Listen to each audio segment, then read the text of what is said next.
preventing war could be guaranteed should the sanctions of the world would be preventive and not just imposed as the response. Ukraine has set another precedent in these 3 months, a precedent for the unseen unity of the democratic world around the emotions of genuine admiration for Ukrainians' courage and around the understanding that you would need to fight for the freedom. And now hundreds of millions of citizens in democratic countries are putting pressure on governments and companies to make sure they would limit or restrain their relations with the aggressor state, with Russia, and instead to help the people who was under attack. But this is happening only now, even though Russia started its war against Ukraine back in 2014.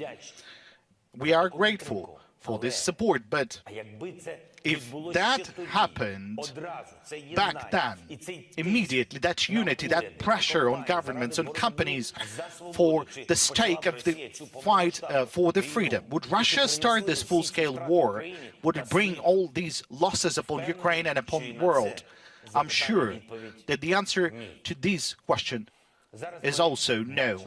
Now we see that the world listens and believes Ukraine, but there's also a certain expectations of the world as to how the situation will be resolved, what tools will work, what new can we create to prevent such aggressions in future, and how do we stop the brute force that has challenged everything that we all cherish and value. That's what the turning point means. Ladies and gentlemen, don't expect for the fatal shots being fired. Don't expect for Russia using their special weapons, either chemical, biological, and even more so nuclear. Do not give the aggressor the impression that the world would not resist enough. Protect the freedom and regular peaceful order in the world with the maximum efforts possible. This is what the sanctions should be. There should be maximum, so that Russia and every other potential aggressor who wants to wage a brutal war against its neighbor would clearly know the immediate consequences for their actions. And I believe there are still no such sanctions against Russia. And there should be Russian oil embargo. All the Russian banks should be blocked. No exceptions. There should be an abandonment of the Russian IT sector. There should not be any trade with Russia. This should be a precedent for sanctions pressure that will work convincingly for the decades to come and would support the peace. It is necessary to set a precedent for the complete withdrawal of all foreign businesses from Russian market, so that your brands would not be associated with war crimes, so that your offices, bills and goods were not used by the war criminals and their bloody interests. Values must matter, particularly when a full-scale war begins and the global markets are becoming destabilized, because someone there is simply neglecting the values. In that case, everyone suffers losses.